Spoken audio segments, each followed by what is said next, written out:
교회의 일은 사람이 하는 것 아닙니다. 똑똑한 사람이 있다고 하는 것도 아니고 돈 있는 사람도 하는 것이 아니고 하나님이 하시면 됩니다. 이게 분명해야 됩니다. 전 2018년도 이렇게 시작하면서 사도행전을 강의합니다. 오늘 3월 둘째 주인데 이제야 사도행전 2장을 강의하기 시작했습니다. 2장 1절, 2절, 오순절 날에 이미 이름에 그들이 다 같이 한 곳에 모였고 혼련히 하늘로부터 급하고 강한 바람 같은 성령이 사람들 귀에 들리고 온 집에 가득했다. 교회의 태동과 교회의 시작은 하늘로부터 시작된 겁니다. 혼련히 하늘이 열리고 강하고 급한 바람 같은 성령의 소리가 교회를 움직이면 교회는 되는 겁니다. 급하고 강한 바람 소리 같은 것.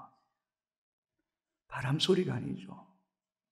이것은 하나님이 실제 살아서 강한 바람같이 생명력 있고 활동하시고 신속하시고 운행하시고 가득한 곳이 교회가 되면 교회는 삽니다.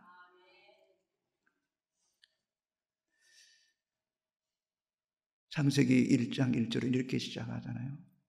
태초에 하나님이 천지를 창조하시니라. 창조의 시작도 하나님이고 이 역사와 만물을 주관하시는 도 하나님이시고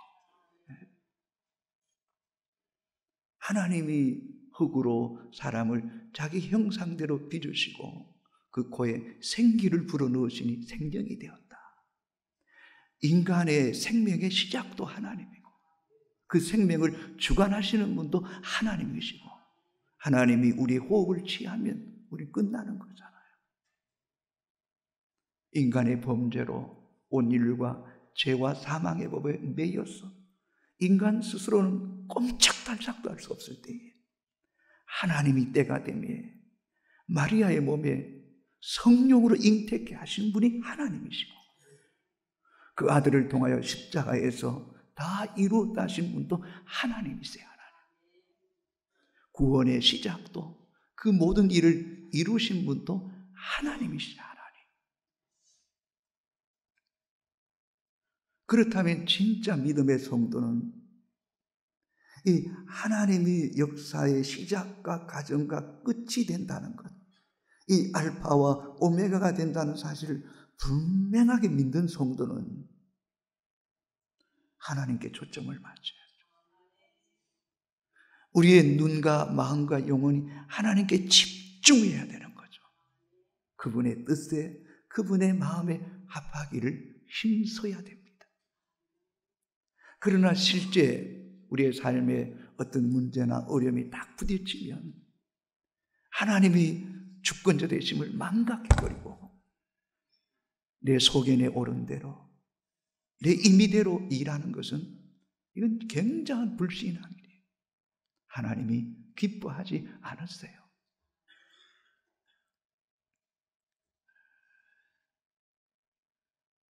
기독교는 영원토록 살아계신 하나님을 믿는 사람들입니다.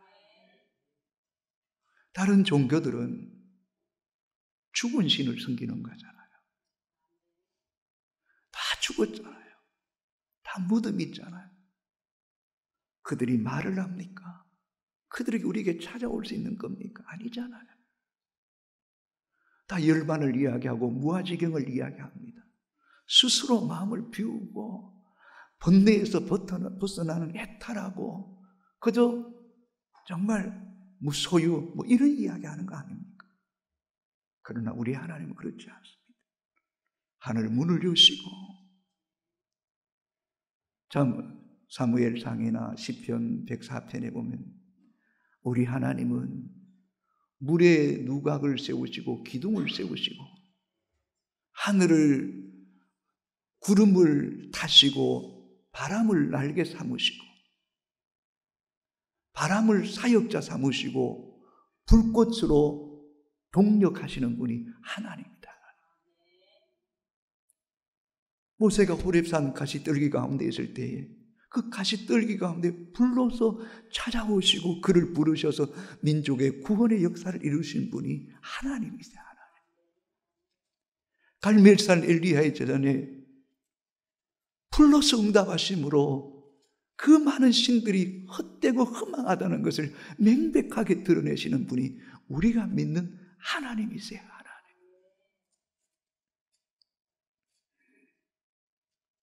그런데 오늘 교회 안에 회의를 하거나 예배를 드리거나 또는 행사를 할 때에 살아계신 하나님이 보이지 않아요.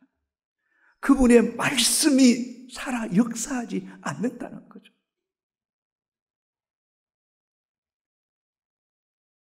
진짜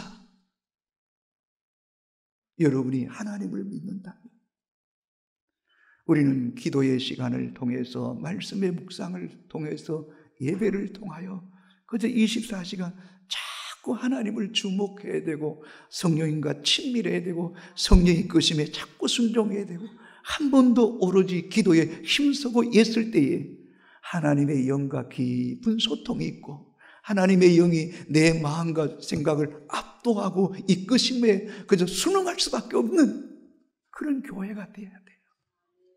그렇지 않으면 어쩌면 하나님을 주목하지 않는 사람, 성령님과 깊은 소통이 없는 사람은 자꾸 자기 목소리가 커지고 자기 주장이 커지면 이건 하나님을 거스리는 거예요. 역행하는 거예요. 이렇게 교회를 건축하는 과정 속에서 참 지금까지 저는 돌아보면서 제가 할 수 있는 말은 그냥 하는 말이 아니에요. 하나님이 일하신다. 하나님이 일하신다. 모르겠어요. 제 생각이 어떤지는 모르겠지만 한번 저희 교회를 와보신 분 아시겠지만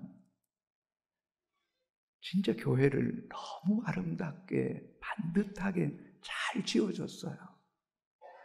우리 장로님들, 우리 목사님도 와보셨지만은 그러나 인간적으로 목사가 이래야 됩니다. 저래야 됩니다. 방송은 이래야 되고 뭘 이렇게 해야 됩니다. 이렇게 했더라면 또 누군가가 그걸 막 억지를 부리면 억지를 부를수록 교회는 혼란스러워지고 하나님의 일은 중단될 수밖에 없어요. 그러나 하나님이 일하십니다. 이걸 항상 염두에 두면 하나님께서 완벽하게 일하시는 것을 보게 되는 거예요. 에베소 교회 계시록 2장에 7 별을 붙잡고 계시고 7 금촛대 사이를 다니시는 분이 누굽니까 여러분? 예수 그리스도이십니다. 아멘입니까 여러분? 전 이 믿음이 양정교회 굳게 서기를 주의 이름으로 축복합니다. 하나님이 주의 사자들과 기름 부은 종들을 또 이 건축하는 하나님의 사람들을 주의 성령이 붙잡으셔야 됩니다. 그러나 기도하지 않고 예배 앞에 내 영혼을 제물로 드리지 않는 성도가 있으면 하나님이 촛대를 옮기면 교회는 살았다 하지만 죽은 교회입니다. 개인도 마찬가지고요. 가정도 마찬가지입니다. 어쩌면 그리스도인이 가장 두려워해야 될 일이 있다면 주의 영이 내 가운데 떠나는 거예요. 근데 문제는 이런 사람일수록 하나님의 영이 자기와 함께 한대요. 그러나 실상은 이미 죽은 지 오래됐는데 하나님 앞에 있을 때 나는 도무지 너를 알지 못한다 할까 봐 두려워할 줄 아는 그런 교회가 되었으면 좋겠어요. 그래서 양정교회는 더 많이 기도하는 성도가 많아지기를 바랍니다. 하나님 마음껏 일하시옵소서. 그는 하나님의 사역에는 반드시 어려움이 있습니다. 핍박이 있습니다. 원수의 공격이 있습니다. 모세가 이스라엘 백성을 출애굽하는데요, 정말 만만치 않았잖아요. 우리가 모세도 아닌데요.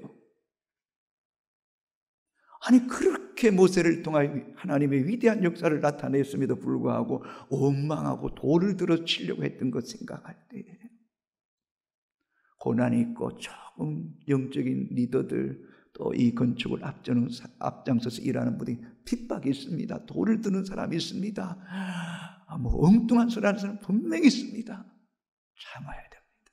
그 속에서도 하나님 일하신다.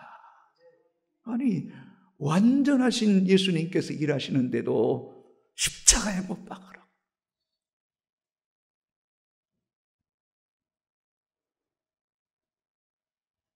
저는 가끔 그런 이야기 들어본 적이 있어요.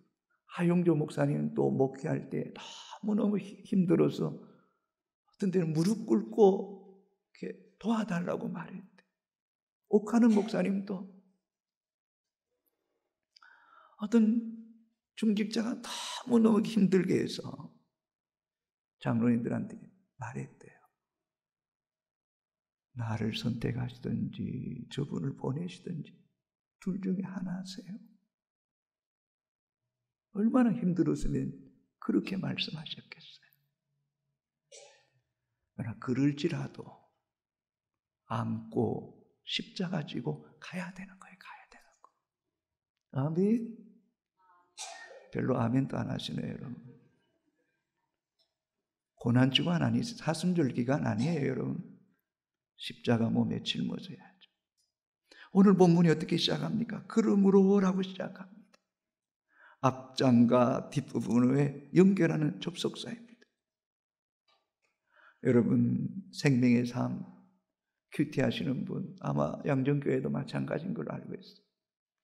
특별히 뭐 제가 설교 준비하기보다는 이 수요일 날 새벽 기도했던 것, 이 말씀을 이렇게 묵상하면서 이 말씀을 그저 나눠야 되겠다 싶어서 함께 나눕니다. 우리가 이 직분을 받아 긍휼하심을 입은 대로 낙심하지 아니하고. 여러분 이 말씀 속에는 이런 배경이 있습니다. 고린도 교회가 계속 갈등과 문제 속에 있자 고린도 교인들이 사도 바울의 사도권에 대한 불신임을 하게 되는 거죠. 예수님 직접 부르심을 받았느냐, 예수님 온전히 따라다녔느냐, 부활하신 주님을 뵈느냐, 뭐 이런 이야기로 시작되는 거죠. 그러나 이 직분에 대해서 불신하고 사도권을 부정하는 그런 무리들이 있지만, 그러나 바울 마음속에 나는 하나님의 특별한 긍휼하심을 입어서 이 직분을 받았으니 나는 절대로 낙심하지 않는다는 거예요. 여러분 그도 그럴 것이 사도 바울이 어떤 사람입니까? 핍박자, 해방자, 포행자, 예수 믿는 사람 모조리 색출해서 죽이는 것 아니겠어요? 그게 사명처럼 여겼던 사람인데 그가 사도라 그러니 불신할 수 있죠. 그러나 자신은 하나님의 긍휼하심을 입었다.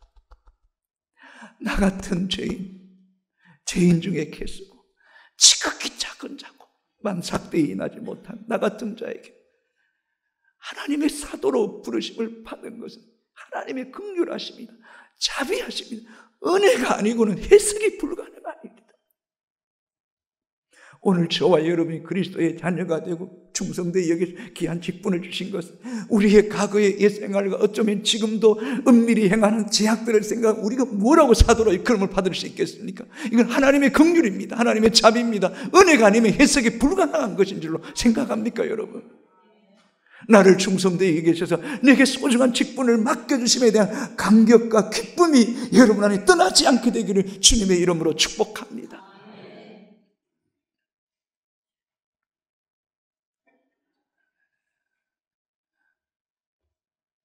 그렇지만은 고린도 교회의 상황은 그렇지 않습니다. 그런데 유명한 신학자 스텐달이라는 사람은 바울은 이 상황 속에도 씩씩한 믿음과 깨끗한 양심으로 그는 흔들리지 않았다라고 말합니다. 또 다르게 표현하면 루터처럼 열의 마음을 가지고 어쩔 줄 몰라하는 그런 사람이 아니었다. 그가 그럴 수 있었던 것은 이 고린도후서 4장에서 그를 발견하면 우리는 이해하게 될 것이다 라고 말합니다. 바울은 철저하게 하나님의 긍휼과 자비하심으로 사도로 부르심을 받은 그 분명한 믿음이 있었기에 그는 흔들리지 않았다는 것. 그래서 낙심하지 않았다는 말을 반복합니다. 1절 하반절에도 긍휼하심을 입은 대로 낙심하지 아니하고 8절에도 끝부분에 답답한 일을 당하여도 낙심하지 아니하고 16절 앞부분에 그러므로 우리가 낙심하지 아니하노니, 낙심하지 않는다는 것은 어떤 상황과 위기 가운데 있을지라도 의기소침하거나 시리에 빠지지 않고 주께서 맡겨주신 막중한 사명, 교회를 세우고 영혼을 살리는 일에는 결연한 의지로 생명을 걸고 사실 이 일을 위하여 끝까지 달려가겠다라고 말합니다. 그러나 인간적으로 생각해 보면 바울은 낙심할 수밖에 없어요. 저라도 낙심할 수밖에 없겠어요. 왜냐하면 바울의 사도에 대한 부정할 뿐만 아니라 그는 아주 강교한 사람이다. 그뿐만 아니라 그는 부끄러운 사람이다. 그는 하나님의 말씀을 혼잡케 하는 사람이다. 진리를 거스르는 사람이다. 더러운 양심을 가진 사람이다. 이것이 본문에 그대로 표현되어 있지는 않지만 바울이 지금 2절에서 표현하는 것을 보면 알 수 있습니다. 여러분 2절을 같이 한번 읽어볼까요? 이에 숨은 부끄러운 일을 버리고 속임으로 행하지 아니하며 하나님 말씀을 혼잡하게 하지 아니하고 오직 진리를 나타내므로 하나님 앞에서 각 사람의 양심에 대하여 스스로 추천하노라. 아멘. 당신 과거에 어떤 사람이냐? 당신 예수 믿는 사람 죽이려고 했던 사람 아니냐? 그런데 누가 너의 말을 믿겠냐는 거예요. 그러나 바울은 말합니다. 나는 부끄러운 일을 하지 않는다. 속임이나 강교함으로 행하지 않는다. 나는 하나님 말씀을 혼잡하게 하는 사람이 아니다. 나는 진리를 드러내는 사람이고 하나님 앞에서 각 사람의 양심에 대하여서 부끄러움이 없고 나는 사도로서 스스로를 추천한다. 어떤 사도권에 대한 부정, 당신을 신뢰할 수 없다. 당신은 강교한 사람이다. 당신은 하나님 말씀을 혼잡게 하는 사람이다 말할지라도 바울은 낙심하지 않습니다. 두 번째 보면 3절 4절에 보면 영적인 어둠의 세력들이 교회를 혼미케 하고 성도들의 영혼을 혼미케 함을 통하여 복음을 거부합니다. 복음을 거부합니다. 그토록 생명을 걸고 복음을 전했지만 복음을 받아들이지 않습니다. 한편은 어둠의 영이 고린도 교회를 덮고 있는 거예요. 덮고 있는 거예요. 영적인 공격이 있는 거예요. 해방이 있는 거예요. 그러나 그 속에서도 바울은 낙심하지 않았던 겁니다. 한번 4절을 같이 한번 읽어볼까요? 그 중에 이 세상의 신이 믿지 아니하는 자들의 마음을 혼미하게 하여 그리스도의 영광의 복음의 강체가 비치지 못하게 함이니 그리스도는 하나님의 형상이니라. 하나님의 거룩한 사역을 감당할 때에 사단의 공격이 있을 거예요. 그를 영적으로 혼미케 하는 일도 있을 거예요. 그러나 그리스도의 영광의 강체, 그리스도의 영광의 그 복음의 강체가 비치는 사람에게는 그것들 다 이겨낼 수 있는 거예요. 그래서 그리스도인은 늘 그리스도를 주목해야 돼요. 여러분의 영혼에 정말 하늘의 복음의 영광의 강체가 밝히 비춰질 때에 여러분 안에 어둠이, 사람의 소리가, 어떤 사단의 역사가 떠나가는 은혜가 있게 되기를 주님의 이름으로 축복합니다. 아멘. 제가 사도행전 2장 1절에 4절 너무 중요한 말씀이잖아요. 어쩌면 이 말씀을 나누려고 준비하는데 오히려 다른 때보다 영적으로 더 메마른 것 같아. 그럼 어쨌다는 거야. 그래, 맞아. 이렇게 뭐 한 금요일쯤 되면 그래도 감동이 오고 마음에 뜨거움이 오는데 어제 저녁까지 마음이 사늘한 거예요. 감당할 수 없어.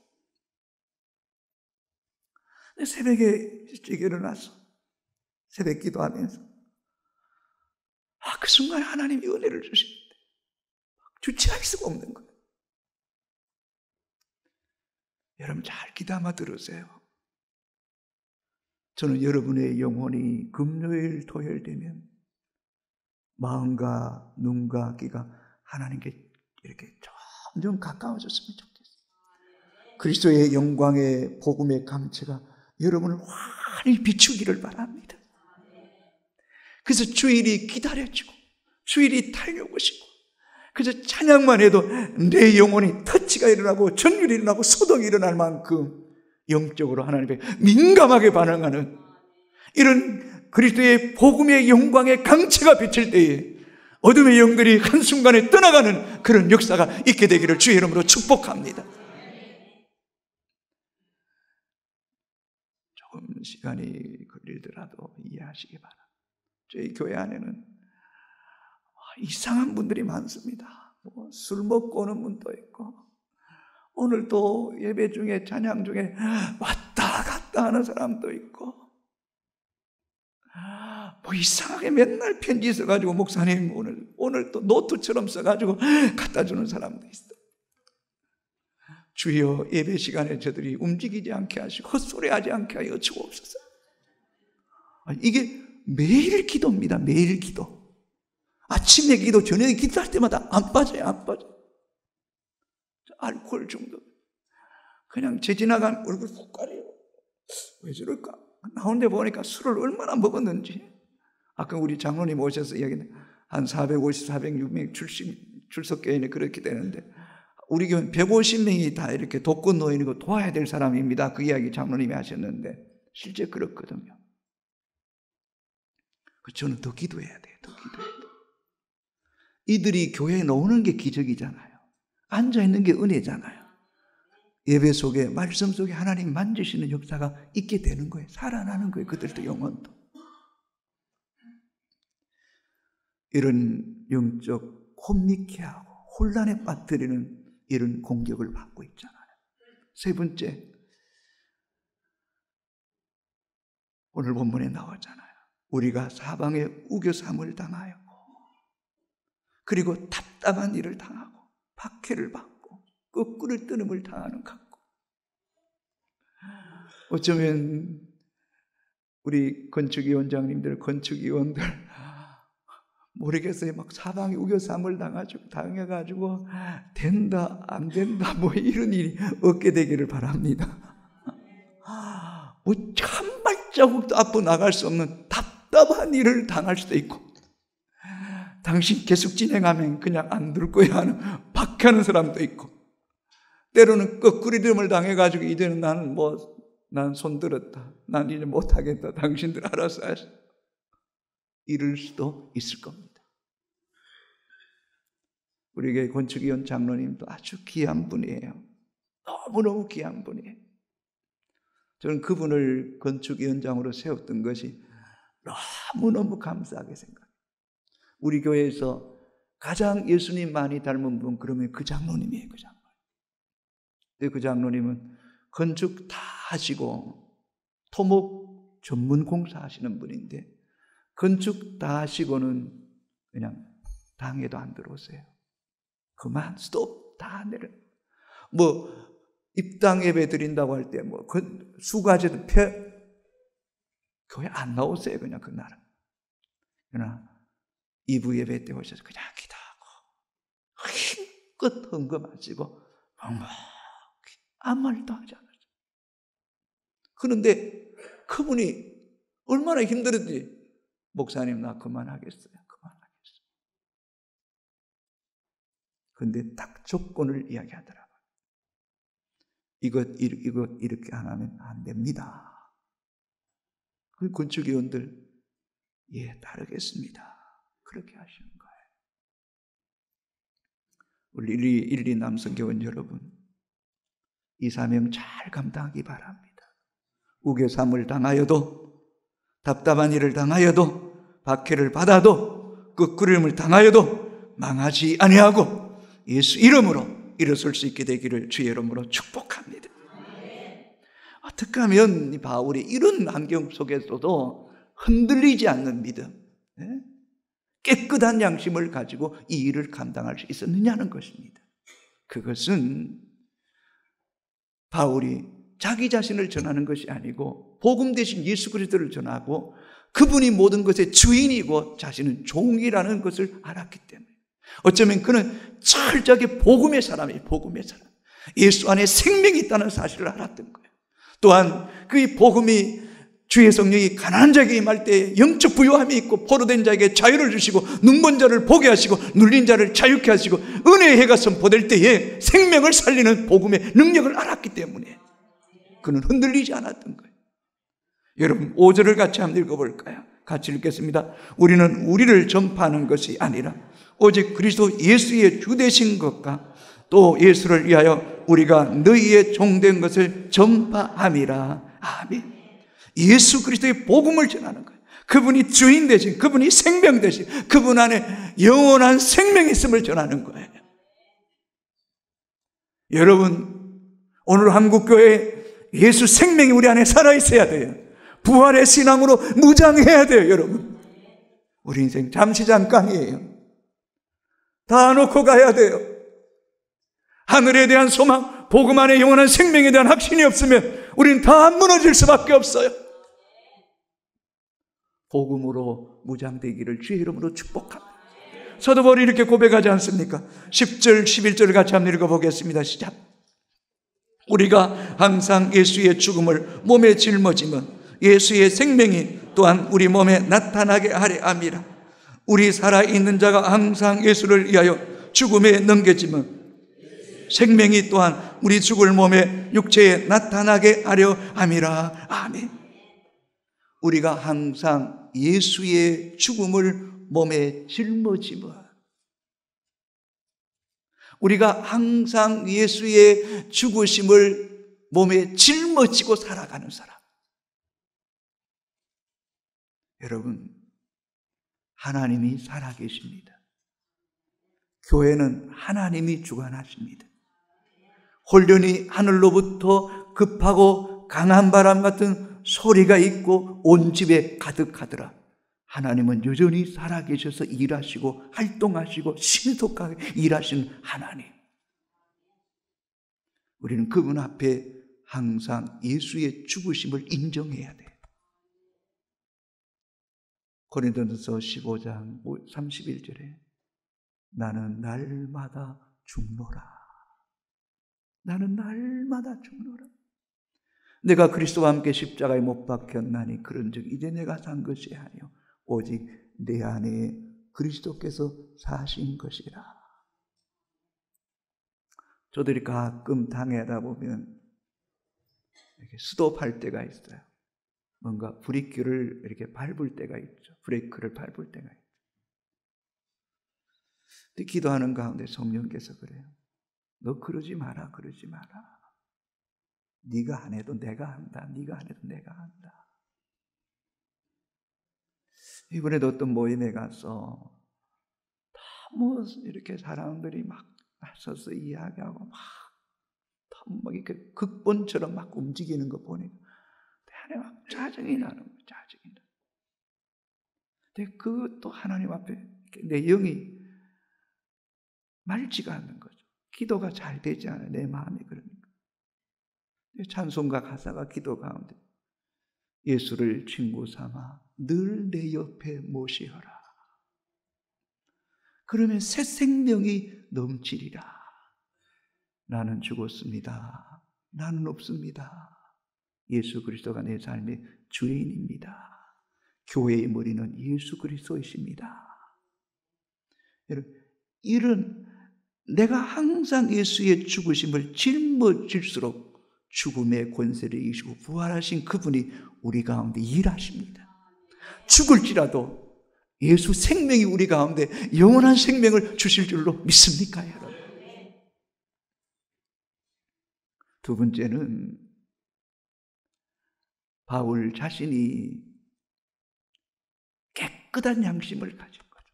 부끄러운 것이 없어요. 속임이 없어요. 하나님 말씀을 혼미케 하는 법이 없어요. 진리를 나타내고 그리스도의 영광의 그 강처에 빛을 비추고 양심에 부끄러움이 없었다는 거죠. 우리 2절을 다시 한번 읽어볼까요? 같이 읽겠습니다. 시작. 이에 숨은 부끄러운 일을 버리고 속임으로 행하지 아니하며 하나님의 말씀을 혼잡하게 하지 아니하고 오직 진리를 나타내므로 하나님 앞에서 각 사람의 양심에 대하여 스스로 추천하노라. 아멘. 우리의 삶에 있어서 큰 문제라고 생각하는 것들이 많아요. 그래서 대부분의 사람들이 건강이 나빠지면 어떡하나, 또 직장이 잘못되면 어떡하나, 또 경제적으로 파산하면 어떡하나, 또 자녀를 생각하면 자꾸 염려가 되고 그게 큰 문제처럼 느껴지는 분들 많을 거예요. 그러나 알고 보면 그 큰 문제 아니에요. 생명 죽게 있는 거잖아요. 여러분 자녀들 하나님 손에 있잖아요. 기도하고 맡기세요. 여러분 성경에 뭘 먹을까, 무엇을 입을까, 뭘 마실까 염려하지 말라. 이는 이방인들이 구하는 것이니라. 너희 천부께서 있어야 할 것 아시느니라. 아멘. 하나님 아시잖아요. 하나님 공급하시잖아요. 그런데 별 것 아닌 것, 여러분이 뭐 그럴 수도 있지, 다른 사람 대해서는 아주 막 이렇게 단호하면서 자기 자신에 대해서 쉽게 생각하는 그것들을, 그것이 큰 문제가 될 수 있어요. 그게 뭐냐? 은밀하게 부끄러운 일을 행하는 것. 사람들 앞에, 하나님 앞에 강교하고 속이는 것. 하나님 말씀을 임의대로 해석하고 혼잡하게 하는 것. 자기중심적으로 풀어버리는 것. 그리고 양심이 깨끗하지 못하고 혈기를 자꾸 내고 교회에서 큰 소리치고 누군가를 판단하고 정죄하는 것. 여러분 영혼을 죽이는 것. 그럴 수 있지 뭐. 내 스타일인데. 가정을 죽이고 산업을 죽일 수 있고 자녀를 죽일 수 있어요. 영적으로 하나님과 막혀버리면요, 촛대를 옮기면요, 하나님이 놔버리면요, 연줄 끊긴 연처럼 추락하는 거예요. 교회 안에서 부끄러운 일 행하지 마시고 강교하지 마시고 말씀을 혼잡게 하지 말고 진리를 드러내고 양심이 꺼리낌이 없어야 돼요. 청결한 양심 가져야 돼요. 이걸 생명처럼 여겨야 돼요. 아멘. 이걸 잘할수록 여러분 영혼이 살아나는 거예요. 하나님과 소통이 되는 거예요. 기도의 응답이 있는 거야. 별로 아멘 안 하시네요, 여러분. 이게 진리예요, 진리. 아멘. 마음이 청결한 자는 하나님을 보게 될 거예요. 이런 영혼을 잘 갖고 나갈 때, 이런 성도들이 많아질 때에 교회가 건강해지는 줄로 믿습니까? 세 번째는 자신이 하나님이 부르신 사도라에 대한 확신이 꽉 차 있어야 돼요. 하나님이 나를 부르셨다. 하나님이 나를 충성되게 계셨다. 이 소명감이 꽉 차 있는 사람은 낙심하지 않아요. 그도 그럴 것이 여러분. 사울이 어떻게 예수님 만났습니까? 다메섹 도상에서 또 다른 예수 믿는 사람을 죽이려고 갈 때에 이때도 하늘로부터 찬란한 빛이 비치는 거 아니겠어요? 그 순간에 거꾸로 떨어지는 거죠. 눈이 멀어진 거죠. 이걸 여러분 그냥 이렇게 문자적으로 해석하면요, 별로 의미 없어요. 조금 미안하지만 들어보세요. 한 번은 이렇게 새벽 기도를 하는데 한순간에 하나님 임재를 제 온몸으로 느끼는데, 그 속에서 제가 하고 싶은 고백은 수도, 이 상태에 그대로 머물기를 원합니다. 아무 생각이 안 나요. 행언할 수가 없어요. 어떻게 표현할 수가 없어요. 정말 베드로가 여기 있는 것이 조사오니 이라는 고백이 이해가 되는 거죠.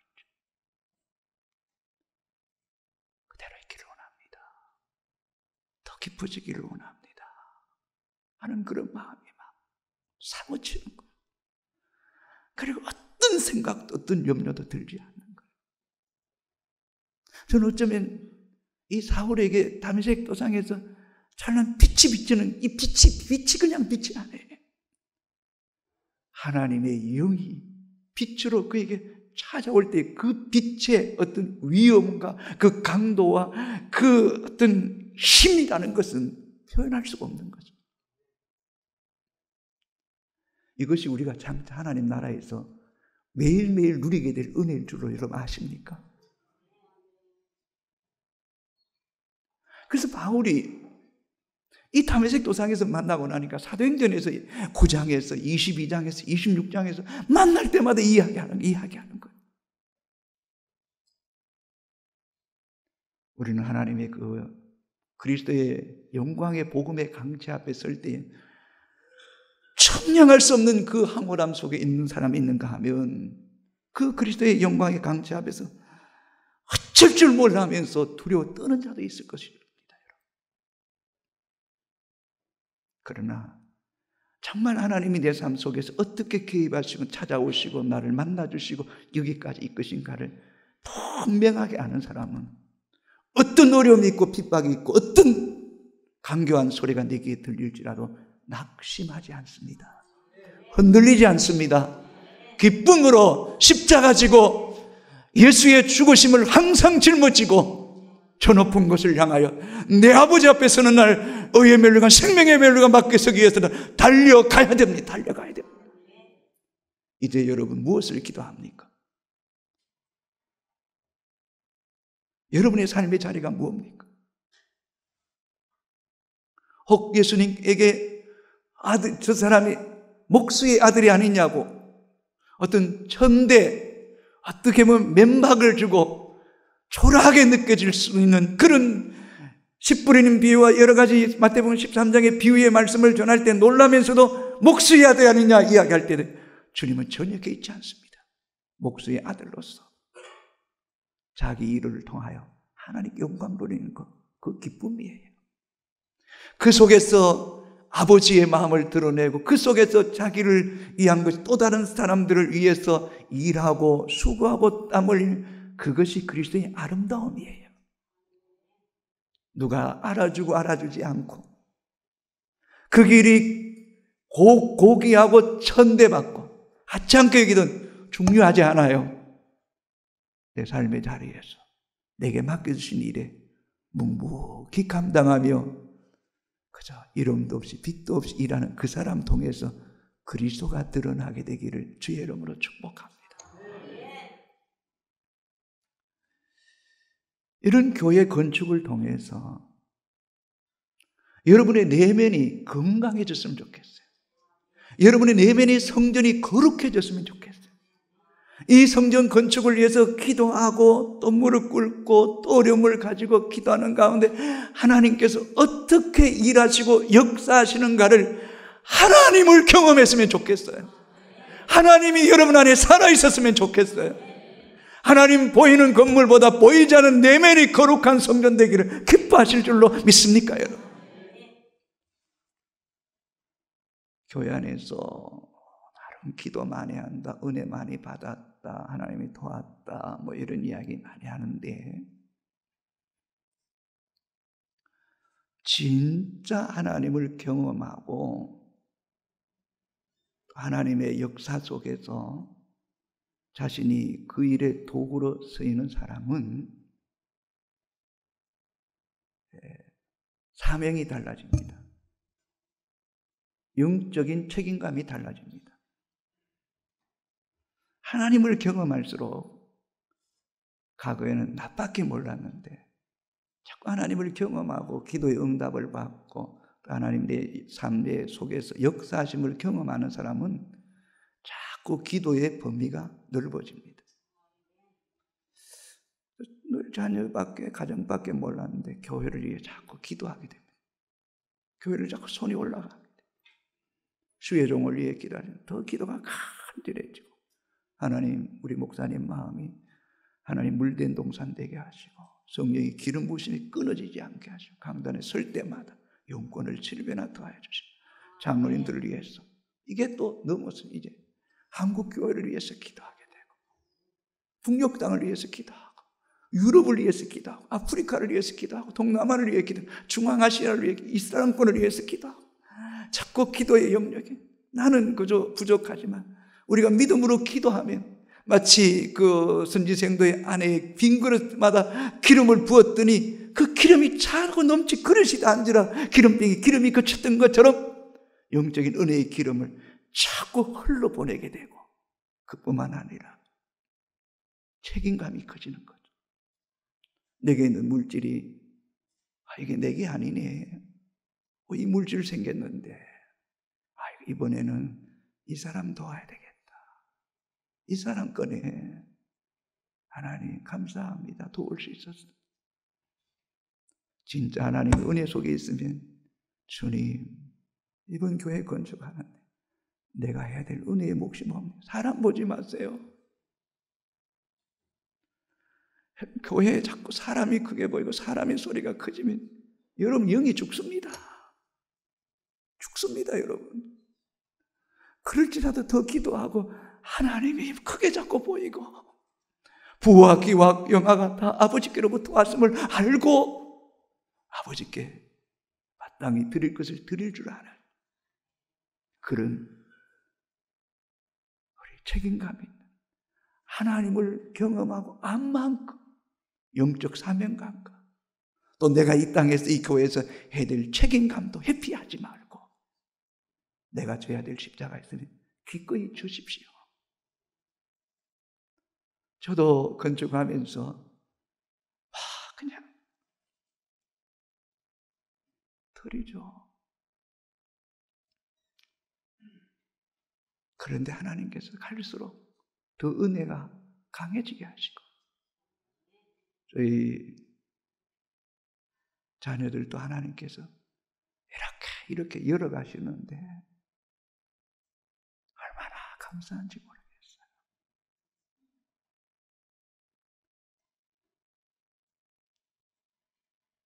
하나님이 기억하십니다. 진정한 믿음의 성도는 심을 줄 알아야 됩니다. 왜냐하면 하나님께 나아가는 자는 반드시 그가 계신 것과 그가 자기를 찾는 자에게 상 주신이심을 믿기 때문입니다. 허비하는 것 없습니다. 낭비하는 것 없습니다. 예수님께서 보리떡 5개 물고기 2마리로 5,000명을 먹이시고 다 배불리 먹이시고 그 남은 것 거두라고 하셨던 거지. 12바구니가 됐던 것처럼 하나님 앞에 하는 일들은 허비하는 게 없어요. 심는 거예요. 하나님 기억하시는 거예요. 많이 심으십시오. 하나님을 감동케 하십시오. 하나님 마음 움직이십시오. 하나님이 여러분을 위해서 새 일을 행하실 줄로 믿습니까? 여러분의 삶에 닫혔던 문들이 열려지는 은혜가 있게 되기를 주의 이름으로 축복합니다. 이런 하나님의 역사가 양정교회 안에 흘러넘치고 이런 간증들이 건축으로 끝나는 것이 아니라 여러분의 영적인 이런 새로운 믿음의 어떤 성장이 그리스도를 인격적으로 만나는 은혜가 있게 되기를 주님의 이름으로 축복합니다. 기도하겠습니다.